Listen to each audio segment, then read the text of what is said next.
Bonjour ou bonsoir, c'est le pasteur Pierre Versa, Il Pastore, pour conclure avec ce bouquin. Et nous n'avons pas encore terminé la série Documents récents des témoins de Jéhovah. Nous sommes à la page 218 et 219 et nous concluons avec une histoire d'archange.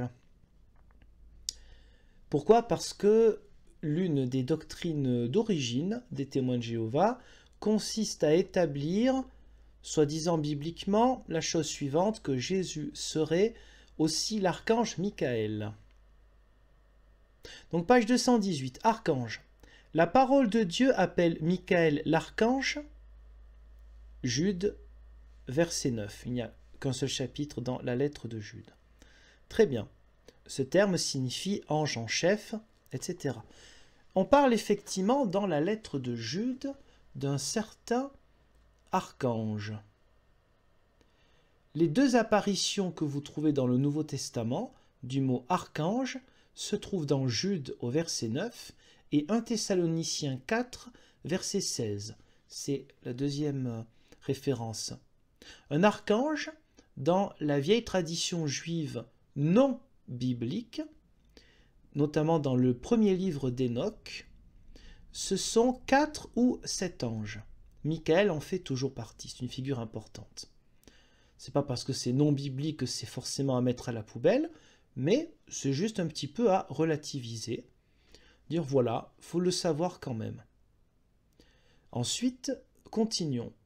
Donc ce terme signifie ange en chef.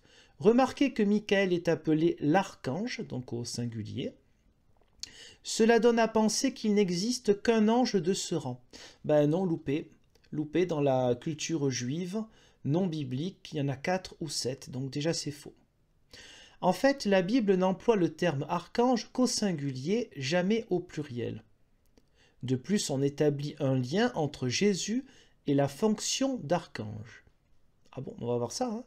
On lit en 1 Thessaloniciens 4,16, à propos du Seigneur Jésus-Christ ressuscité, le Seigneur lui-même descendra du ciel avec un cri de commandement, avec une voix d'archange. Donc, dans le contexte, 1 Thessaloniciens 4, verset 16, nous avons des anges qui symbolisent l'approche du divin, Paul qui reprend les récits de Daniel, et aussi des croyances donc non bibliques, mais les croyances bibliques sont changées dans le Nouveau Testament, les croyances non bibliques. Il s'agit d'une forme de poésie. Il raconte une histoire qui n'est pas à prendre à la lettre. Ce n'est pas une histoire sur laquelle il faut conclure des choses sur le présent et l'avenir. Le contexte, c'est le royaume de Jésus lui-même, pas une histoire d'ange ou d'archange. Il n'y a rien qui pourrait laisser entendre que Jésus est la même personne que Michael. D'ailleurs, pourquoi ce ne serait pas écrit explicitement si c'était le cas? Car ce serait quand même une annonce intéressante dans le Nouveau Testament. Mais évidemment, cela n'a rien à voir. Michael n'a rien à voir avec Jésus le Christ, mais il est important de trouver quelque chose à dire sur le Christ qui soit différent, bien sûr, du dogme de la Trinité. Ce n'est pas fait par hasard, ce genre de croyance. Alors oui, pour conclure, dans le contexte de 1 Thessaloniciens 4, verset 16, quand on parle du royaume de Jésus, j'explique ici, ce n'est pas de moi, ce sont des commentaires, des exégèses, valables pour tout le christianisme, ce n'est pas d'ailleurs une pensée typiquement protestante.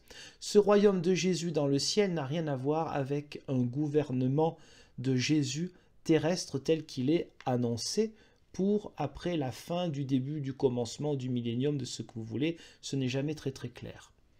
Donc voilà, prouver que Michael et Jésus c'est la même personne, c'est quand même un petit peu compliqué, sans qu'on tombe dans le ridicule. La page 220 pour conclure, tout en haut. Alors il s'agit, je ne reviens pas trop à de Babylone la Grande, parce que Babylone la Grande qui reprennent à tort de l'Apocalypse pour parler de toutes les religions, il s'agit d'un empire universel. Alors quelle sorte d'empire? Un empire religieux. Notez quelques passages du livre de la Révélation qui amènent à cette conclusion. Donc là, carrément, on vous dit, bah écoutez, faites vous-même le travail pour arriver à la conclusion que nous avons envie que vous croyiez. Voilà. On a envie que vous croyiez ce qu'on vous explique qui est déjà vrai. Hein. Voilà. C'est encore une manière originale hein, dans le côté malhonnêteté. Tout à l'heure, on a vu une forme de rhétorique qui disait, voilà, nous avons des critères pour savoir quelle est la vraie religion. Donc les critères donnés par les témoins de Jéhovah. La conclusion bizarre, hein, originale, c'est que tous les critères vous montrent quoi? Ben, que la vraie religion, c'est celle des témoins de Jéhovah. Maintenant, on ne s'embête pas, on vous dit, voilà, cherchez dans le livre de la Révélation ce qui amène à la conclusion de notre interprétation. Voilà. Ah ben, évidemment, si on cherche ce qui amène à la conclusion que Babylone la Grande serait un empire religieux, quelqu'un qui n'a pas fait un travail d'exégèse, et tout le monde ne connaît pas cela ou n'a pas que ça à faire, va arriver à cette conclusion-là. Donc c'était pour vous montrer plusieurs formes, et sans doute que je suis passé à côté d'autres formes encore de rhétorique malsaine. Voici donc plusieurs formes, j'espère vous avoir montré un petit peu des échantillons, de formes de malhonnêteté intellectuelle sur le fond, contexte des versets bibliques, sur la forme aussi avec une rhétorique malsaine, avec un vocabulaire appauvri, un vocabulaire où on s'adresse à des adultes un petit peu comme à des enfants, et pire encore, d'appauvrir même la notion de la grâce de Dieu, du pardon de Dieu, le fait de l'amour du prochain, le fait du pardon, le pardon des frères chrétiens, hein, donc que des témoins de Jéhovah, on ne parle pas des autres, etc. Ce ne sont que des exemples, mais ce que j'espère, c'est qu'à travers cette série et la série précédente sur les 3 livres, enfin quelques livres, 3 livres fondateurs, ce ne sont pas les seuls, mais 3 livres fondateurs des témoins de Jéhovah, vous avoir montré un petit peu, le mieux possible, j'espère, et surtout que ce soit fondé sur les Saintes Écritures, montrer l'écart, le fossé entre le contexte des versets utilisés et comment ces versets sont utilisés pour des doctrines parfois totalement fausses. Je vous remercie pour votre fidélité, pour votre curiosité, et je vous dis Dieu voulant à la prochaine.